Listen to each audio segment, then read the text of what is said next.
So I got the other rocker panel, lower rocker panel, and the cab corner cut out of the other truck. I cut it oversized because I wanted to have a little bit more material to go off of. I gotta skin this thing, pull all the skin off so we can start skinning this one. So I'm gonna go ahead and get this one skinned to see if the inner rocker is still some good, because that's connected to the actual floor pan and everything. So if I can save that, then I would actually just use the inner and then just put the outside skin on this one here. And that would be a little bit better as far as not cutting any of the inner structure with those the brackets and everything they have that goes up under it.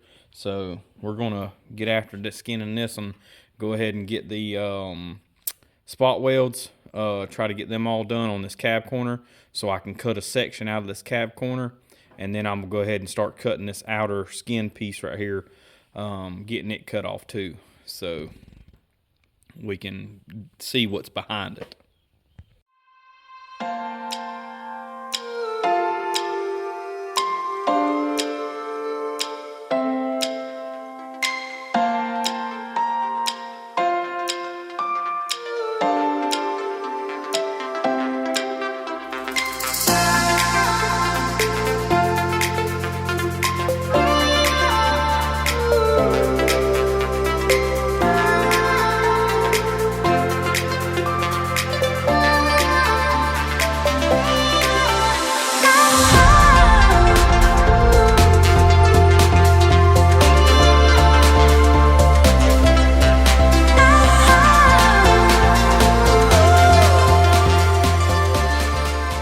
Alright, I got that thing all skinned, that inner skin pulled out. I'm not going to do this one yet because I'm going to figure out what I want to do on the truck, but here's the inner skin piece, which is still on the truck.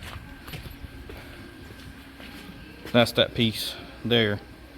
So we got that in there. Now we're going to start pushing it up to it to fit it. I don't want to cut nothing out this front yet, just to kind of figure out what all I got here. I'm going to clean up a lot of this stuff all in here and spray some etching primer on it before I put it up there, and then I can score where I'm going to, spot weld it at. So we're making progress. So we're fixing to try to go ahead and get that fitted and continue on. A lot of times you can definitely get complacent and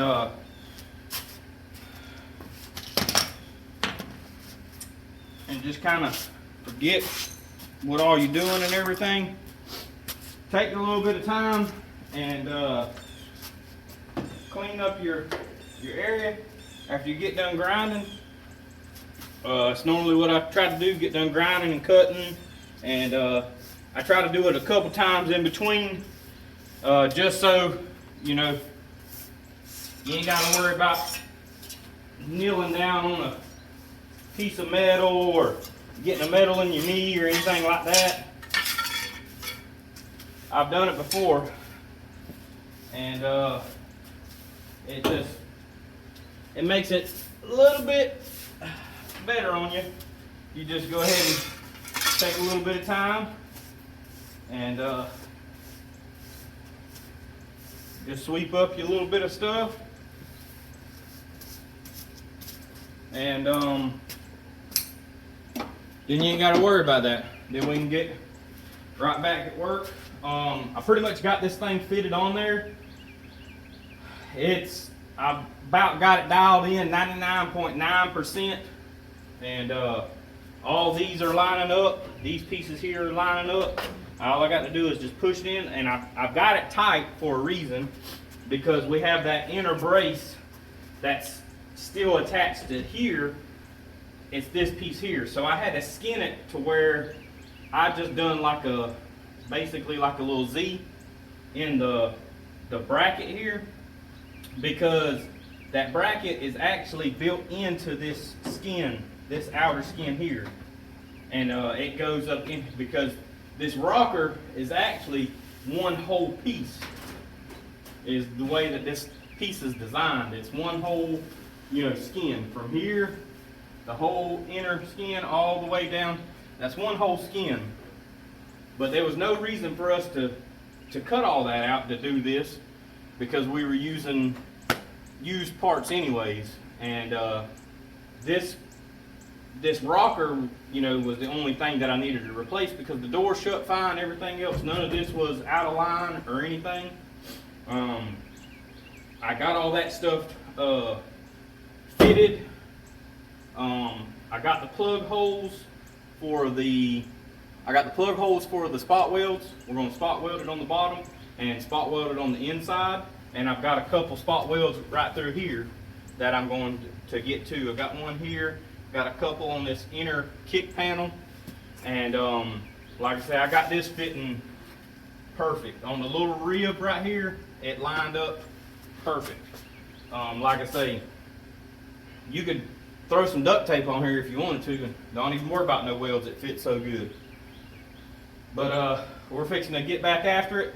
I've got to I've got my little angle grinder. I've got to touch up the pieces here to make me a little bitty to get it down to the bare metal, and to where I can have a good clean tack and go all the way through there and tack that. And I have to do the inner couple pieces on the inside here, and that's really about it. And then we're going to get to welding. So y'all hang tight.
Yo, what's up everybody? I got called into work, so I didn't get to get too much done.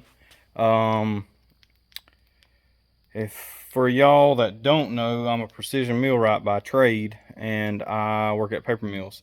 And I've been specializing in turbines and stuff like that for probably the last 5 years.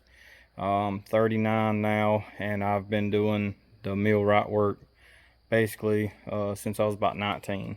So yeah, I got called in, had to run and go do a emergency job on a turbine today. So we got out here, and I got a few pieces edge primed where the metal was showing, and then I got it seam sealed, and then I put a little bit of fiberglass resined here, pretty much like tiger hair, cat hair. You know, people call it a bunch of different Dynaglass. There's a bunch of different names for it, but in the places that I welded and I felt like I mean, most of this is going to come off anyways once I sand it and everything, but it's just the little bitty pieces here and there, and it just helps with water, you know, or anything like that. If you maybe have a small pinhole, which I tacked the crap out of it, so I had a pretty good bit of tacks in it, but I got it all seam sealed, inside there, up against that. Got it seam sealed back down in there. Got that done. I got this inner fender painted on the top side. I got the new coolant reservoir because the old coolant reservoir was crapped out. And then I painted the computer holder, the ECU holder, PCM ECU. The bracket, little fling thing that flings over, it was all rusted up, so I cleaned it up real good, painted it and all, and repainted the computer just to clean it up a little bit. I'm going to repaint the alternator soon. Not going to do it right now, really not worried about that. I just wanted to get done with this fender side right here so I can get it put done. I put rust treatment on this here, so I'm letting that sit tonight, and I'll be shooting some primer and some paint on that, just to kind of save it. But yeah, for the most part, like I say, we're in there, all seam sealed right there. It'll look, once we paint this thing, it'll look better, and I'm just going to try to blend it just a little bit. I just bought the Duplicolor, which is the factory color for this, in the spray can, just to you know, touch it up.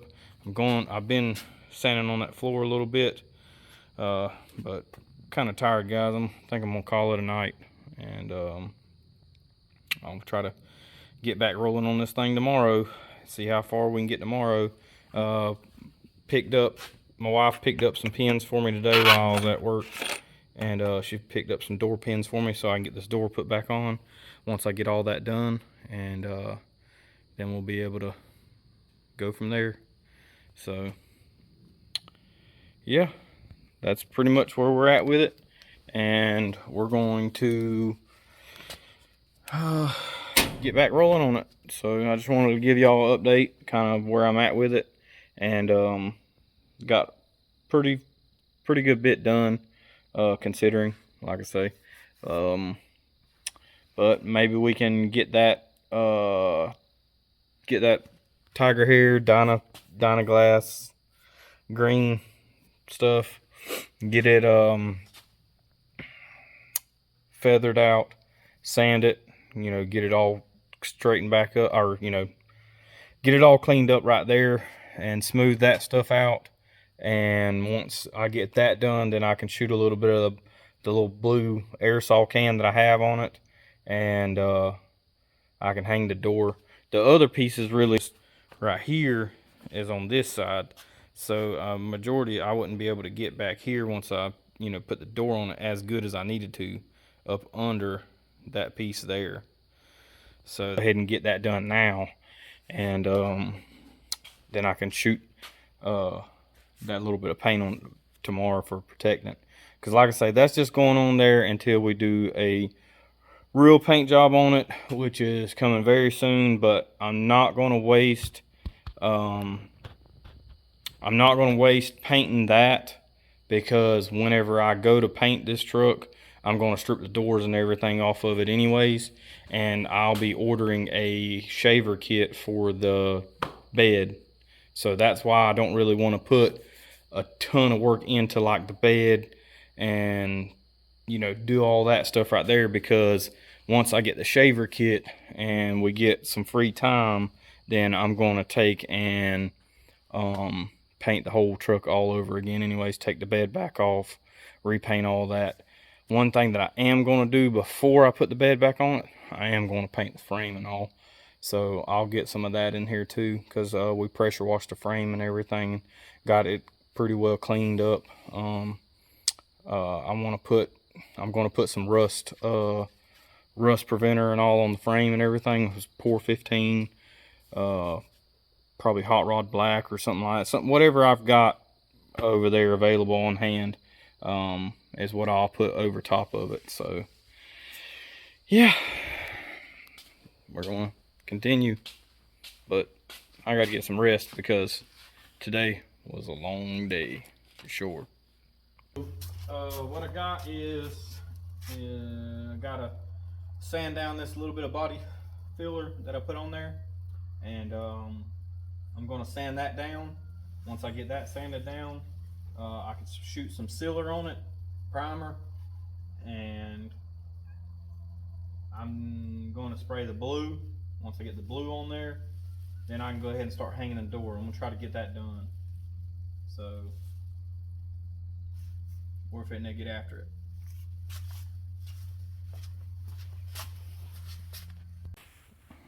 The door.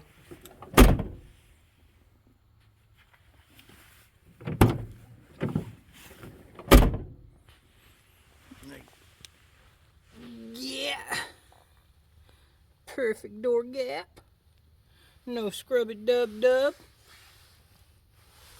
In there like swimwear. And we good to go. Yes, sir. After I wash that spray paint a couple times, it'll almost match up and blend in. I mean, it ain't trying to be perfection right now, but yeah, it worked out pretty good. For the most part, I ran out of spray paint on the back corner right there, but got it wrapped almost all the way around. But once this thing really gets painted, man, I surprised myself on that one. That actually worked out pretty awesome. And I didn't even fit the door until now.